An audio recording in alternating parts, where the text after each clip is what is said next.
오늘 이 말씀은 참 보고 봐도 이해가 안 되는 말씀이죠. 아들을 바치라는, 살아있는 사람을 제물로 바치라는 내용, 그것도 아들을. 이게 어떻게 가능한 일일까요?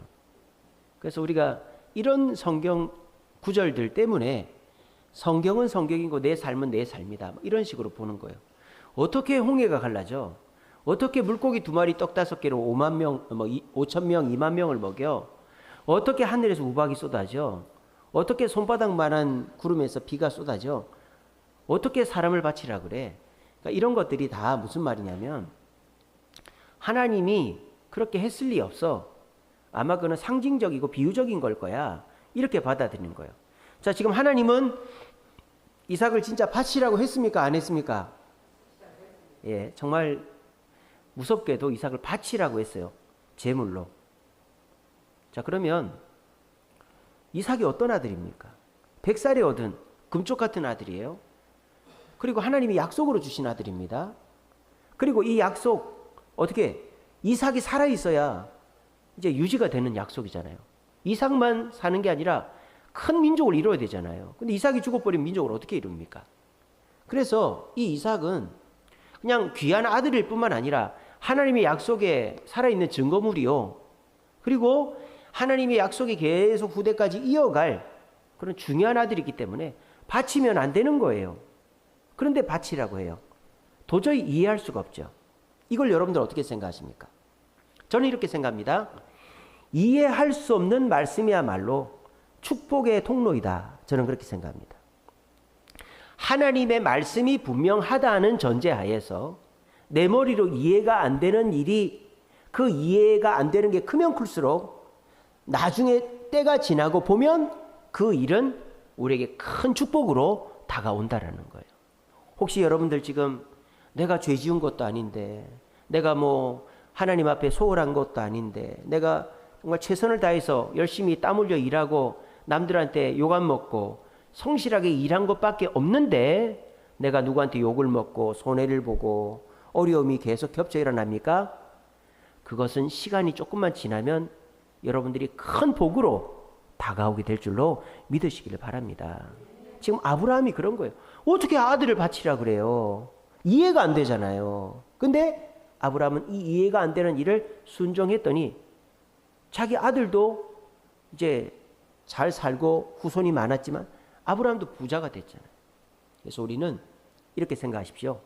이해가 안 되는 명령이 나에게 주어진다. 그러니까 이런 명령을 아무한테나 할 수 있겠어요? 독자를 바쳐라. 이런 명령을 아무한테나 하면 하나님 안 믿죠? 그죠? 그러니까 여러분들한테 남한테 얘기하면 시험 들 것 같은 그런 명령을 하나님이 했다 손 칩시다. 그러면 여러분들이 하나님이 얼마나 나를 믿으면, 얼마나 나를 사랑하시면 나한테 이런 사명을 맡기실까, 그렇게 생각하시면 그게 축복으로 바뀐다는 거예요. 저도 우리 주세님께 사역하는 게 막 버겁고 힘들어요. 근데 새벽마다 어떻게 기도하는지 아세요? 하나님이 얼마나 저를 어여삐 보시면, 그래도 저를 소중하게 귀중하게 믿으시면 이런 사명을, 이런 중차대한 사명을 저한테 맡기실까. 그러면서 하나님의 뜻이 있을 거야. 하나님 나를 부끄럽게 하지 않으실 거야. 사람이 하나님을 이기지 못하게 해달라고 그렇게 기도하고 있는 것입니다. 혹시라도 내가 이해하지 못하는 상황을 하나님이 만나게 하셔서 고난을 겪고 있다면 이것이 나중에 이해가 될 뿐만 아니라 더 큰 축복으로 다가온다라는 것을 믿으시길 바랍니다. 자, 이렇게 하나님이 이제 아브라함에게 말씀하셨어요. 이제 아브라함의 반응이 궁금하죠. 도망을 가든지 화를 내든지 아니면 아들을 숨기든지 해야 되는데 아브라함의 반응은 어떻습니까? 3절에 보시면 아침 일찍이 일어났어. 아브라함은 아침 일찍 일어났어요. 왜 아침 일찍 일어났을까요? 생각을 안 하려는 거죠. 생각을 하면 할수록 어떻게 돼요? 아들을 안 바치고 싶은 거예요. 남이랑 의논을 하면 할수록 이건 미친 짓인 거예요. 그러니까 내가 생각도 안 하고 남이랑 의논도 안 하고 아들을 바치겠다는, 이성적 판단을 제거하겠다는 거죠. 그게 아침 일찍 출발한 겁니다. 두 번째는 뭡니까?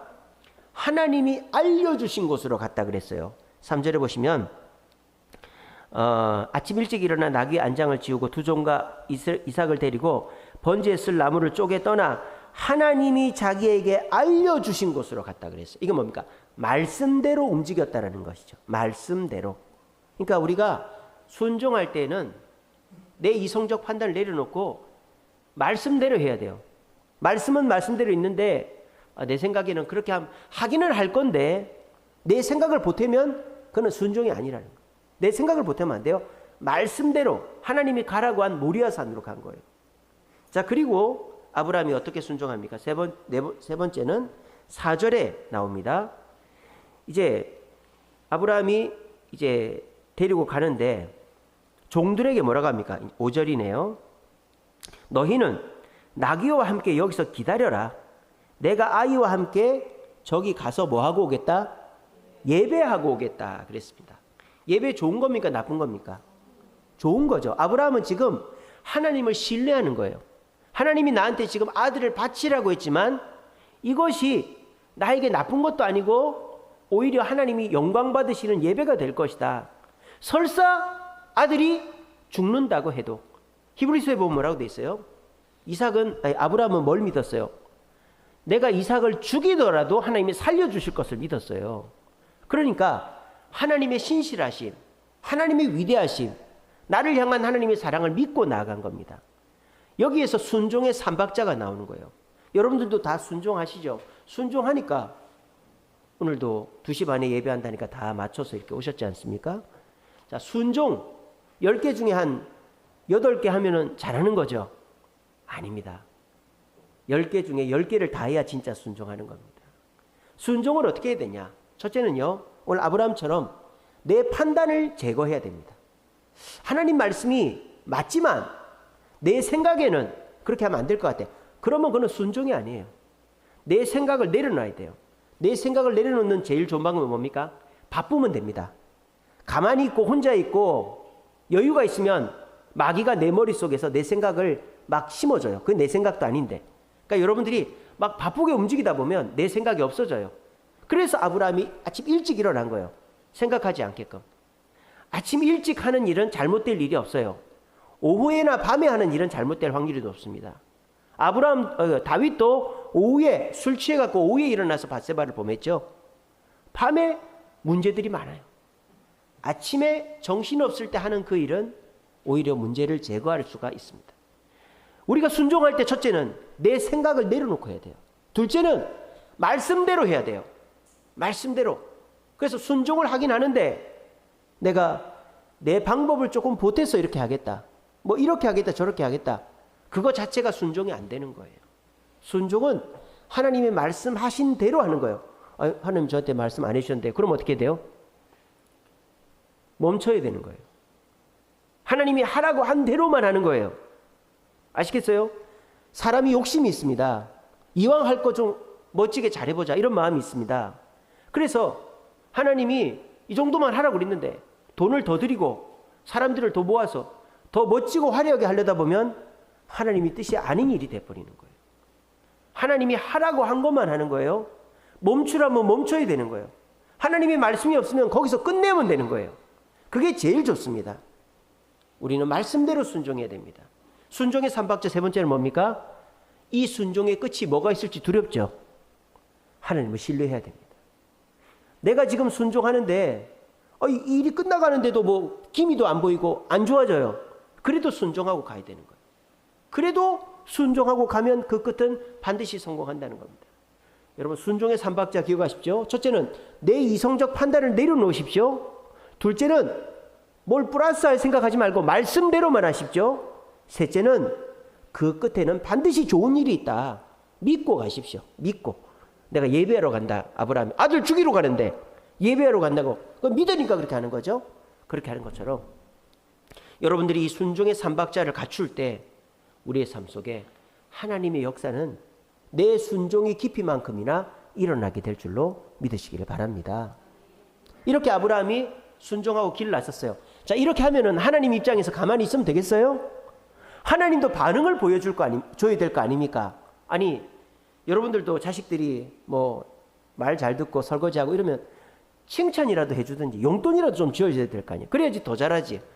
마찬가지로 아니 아브라함이 지금 이게 보통 일입니까? 아들을 바치는 일이고 이 일을 위해서 자기 생각을 내려놓고 100% 하나님 말씀대로 순종하고 신뢰하잖아요. 이러면 칭찬마다 마땅하죠. 이러면 하나님이 가만히 있으면 안 돼요. 하나님의 반응을 볼까요? 아들이 묻습니다. 아버지, 나무도 있고 불은 있는데 재물이 어디 있어요? 근데 아브라함이 대답을 합니까? 못합니까? 못합니다. 왜?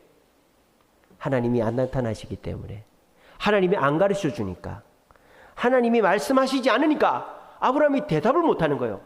목사님, 아브라함이 대답했는데요. 재물은 하나님이 준비했을 거야. 이게 대답입니까? 하나님이 가르쳐 준 겁니까? 아니죠. 아브라함이 지 머리에서 나온 거예요. 그거 무슨 말이에요? 하나님은 지금 아브라함이 응답 안 했다는 거예요. 하나님 어디 계시죠?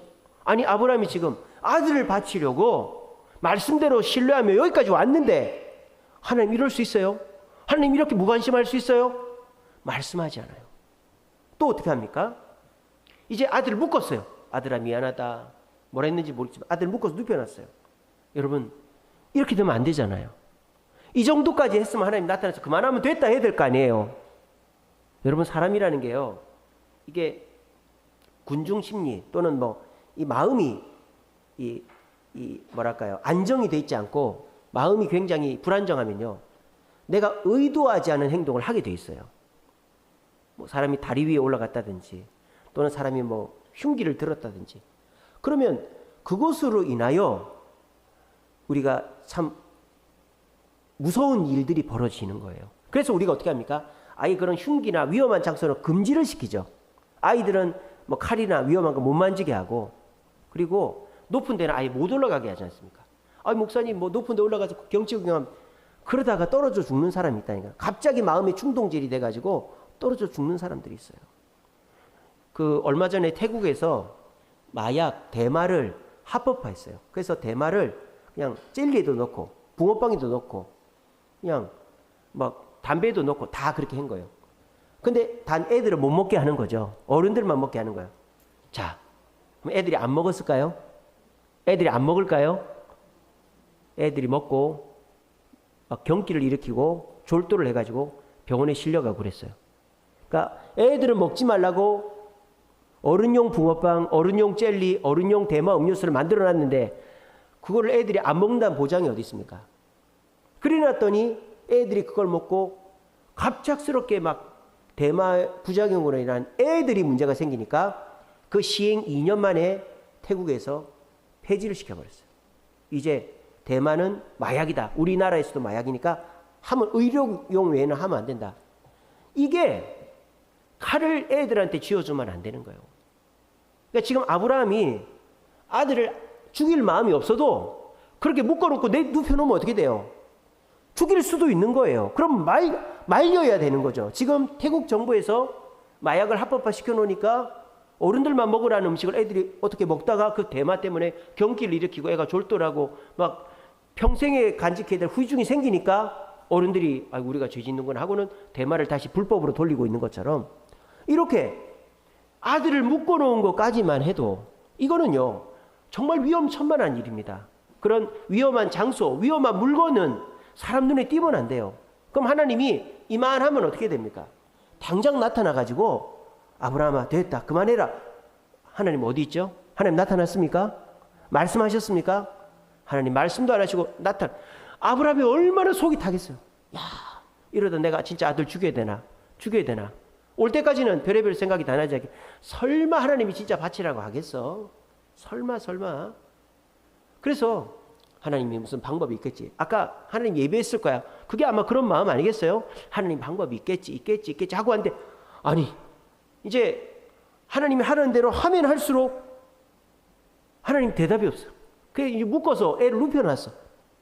그러니까는 더 답답한 거예요. 근데 그때도 하나님은 아브라함이 나타나잖아. 어디 있는지를 모르겠어요. 그리고 무슨 지경에까지 이릅니까? 이 사람이 그렇게 되는 거예요. 사람이 위험한 장소에 가잖아요. 그러면 나도 모르게 뛰어내리고 싶어져요. 평소에 우울함이 있는 사람은 사람이 위험한 물건을 보잖아요. 나도 모르게 그거로 뭘 엄한 짓을 하고 싶은 거예요. 그러니까 그런 거 눈에 띄면 안 돼. 근데 아브라함이 애를 묶어놨지. 하나님 바치라고 했지. 칼을 빼든 거예요. 자, 여기에서 여기에서 엄청난 씻을 수 없는 상처가 생겨요. 누구한테? 이삭한테. 이삭이 무슨 죄입니까? 이삭이 무슨 죄입니까? 근데 자기 아버지가 자기를 죽이려 들었어요. 그것도 칼을 빼들고 목을 따서 피를 내려고 했단 말이에요. 설사 그 일이 멈췄다 손치더라도 이삭은 평생에 그게 트라우마가 되는 것입니다. 그래서 이 이삭이 엄마만 싸고 들었는지도 몰라요. 이삭은 결혼을 엄마 죽고 했죠. 이삭은 결혼을 안 했어요. 40이 넘어도 결혼을 안 했어요. 그래서 이삭은 아버지랑 관계가 좋지 못했을 것이다. 그렇게 봅니다. 그래서 이삭은 어머니랑 친하게 지냈어요. 근데 어머니가 돌아가시니까 이삭이 정신을 못 차리는 거예요. 눈물로 세월을 보내는 거예요. 그래서 아브라함이 부랴부랴 결혼을 시키는 거 아닙니까? 저는요, 이삭은 평생 그 트라우마에서 살았다고 생각합니다. 이삭이 무슨 잘못이 있습니까? 아버지가 칼을 목에다 들여댔으니 그러면 하나님이 뭐 해야 되는 거예요? 멈췄어야 되는 거 아니에요? 멈췄어야 되잖아요. 하나님이 칼이 번뜩이는 칼날이 목구멍에 올 때까지 멈추지 않으셨던 거예요. 오늘 이 시간 이 자리에 나오신 분들, 하나님이 여러분들 옆에 있습니까? 여러분들의 그 고난 앞에, 여러분들이 그 당하는 어려움 앞에 이제 거의 가게 문 닫기 직전이고, 사람들이 나한테 사기꾼이라 하기 직전이고, 사람들이 나를 떠나가고 배신하기 직전인데 하나님은 어디 계시는가? 하나님은 어디 계시는가 하며 불평이 여기까지 올라오신 분, 아니 이미 입 밖으로 다 쏟아내신 분들 있지 않습니까? 우리가 어떻게 해야 될까요? 이런 상황은 하나님이 만들면 안 되잖아요. 우리가 기왕이면 이렇게 정말 험한 꼴, 서로가 서로에게 상처 주는 꼴을 안 해야죠. 미연에 이런 건 방지를 해야죠. 근데 하나님은 이 상황에서 방치를 하고 있습니다. 마치 하나님은 우리를 보고 계시지 않는 것 같아요. 하나님은 진짜 이삭을 제물로 바치라는 것 같아요. 하나님은 아브라함의 가족을 버리신 것 같아요.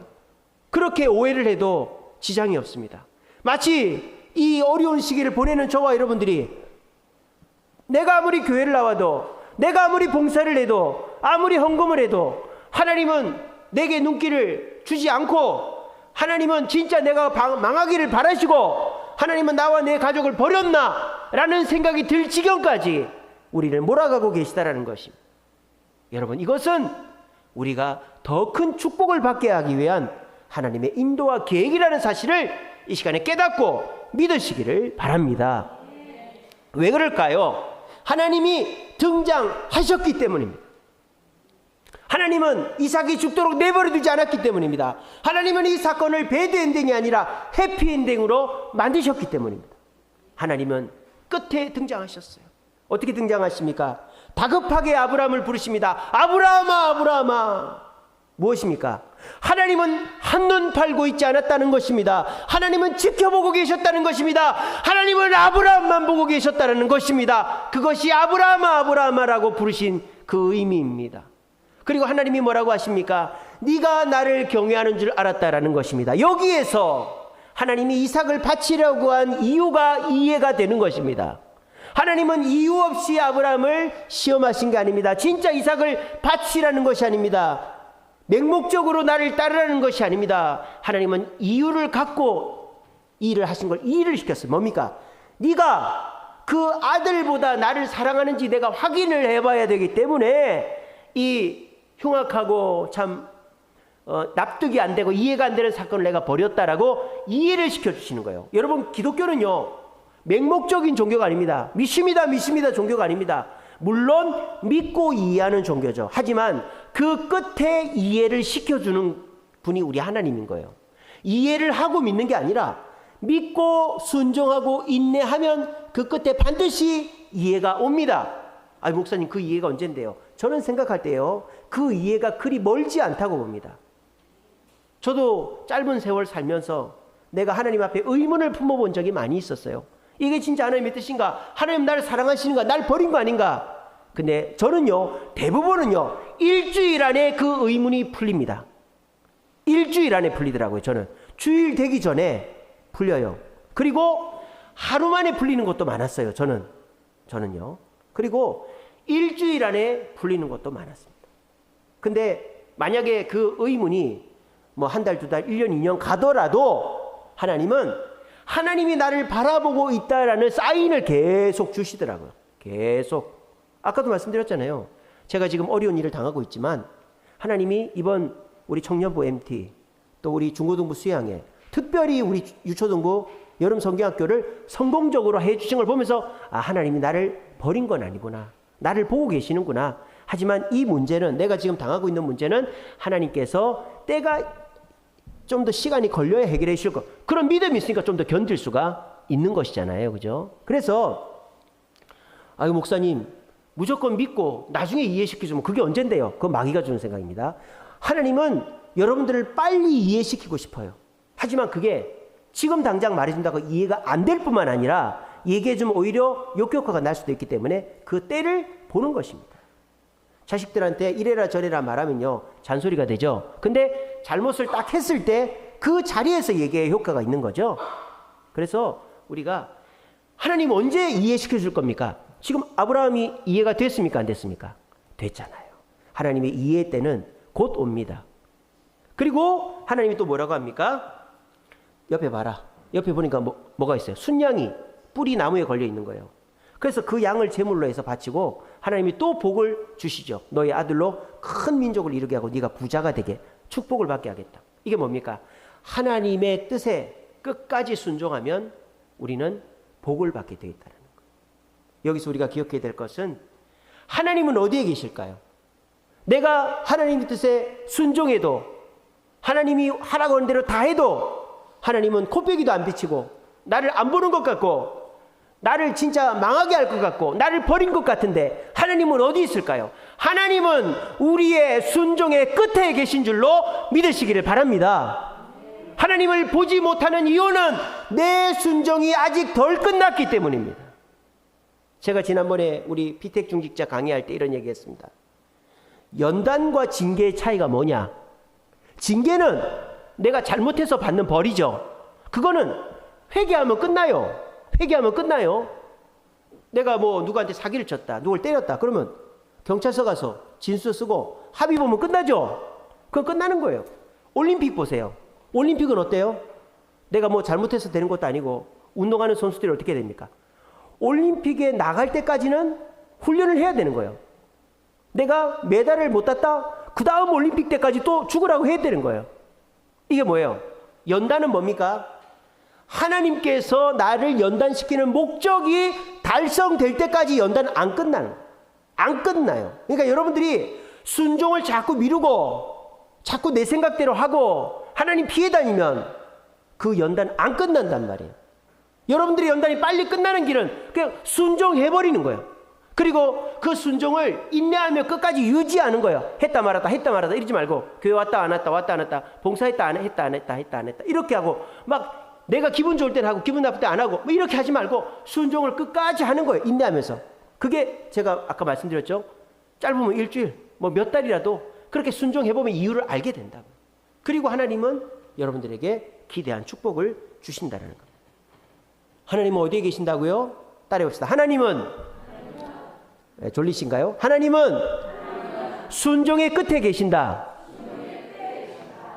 기억하시고 끝까지 인내하고 순종하면 하나님이 반드시 우리에게 나타나시고 우리를 이해시키실 뿐만 아니라 축복하신다라는 것을 기억하시기 바랍니다. 말씀을 맺겠습니다. 오늘 이 아브라함이 이삭을 바치라고 한 사건, 이건 정말 성경 전체를 봐도 이해가 안 되는 부분이에요.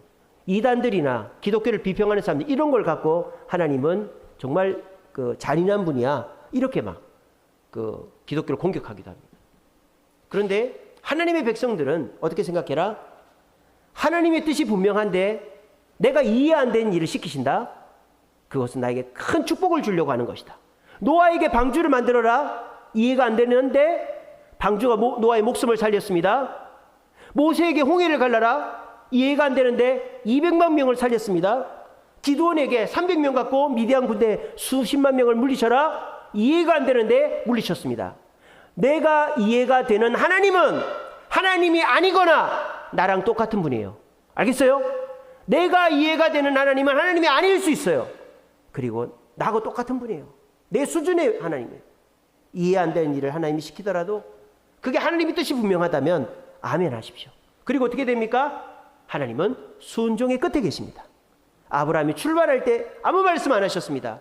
아들이 재물이 어디 있냐? 아무 말씀 안 하셨습니다. 묶어놨을 때 아무 말씀 안 하셨습니다. 칼을 들어서 이제 이삭이 씻을 수 없는 아버지에 대한 트라우마가 생겼을 때에도 아무 말씀 안 하시다가 칼을 대려고 하는 그 순간에 하나님 나타나셨습니다. 왜? 목을 칼로 들이대면 이제 아들 죽는 거니까. 그러니까 하나님이 이제 확인하신 거죠. 하나님은 어디 계시냐? 순종의 끝에 계신다. 그래서 우리가 하나님의 뜻에 순종하면, 끝까지 순종하며 인내하면 하나님은 반드시 나타나시고 우리를 이해시켜 주시고 우리에게 축복을 주시는 줄로 믿으시고, 이해 안 되는 말씀이지만 하나님이 나를 도와주지 않고 나를 버린 것 같지만 끝까지 순종함으로 주님의 축복을 경험할 수 있는 저와 여러분들 되시기를 간절히 바랍니다.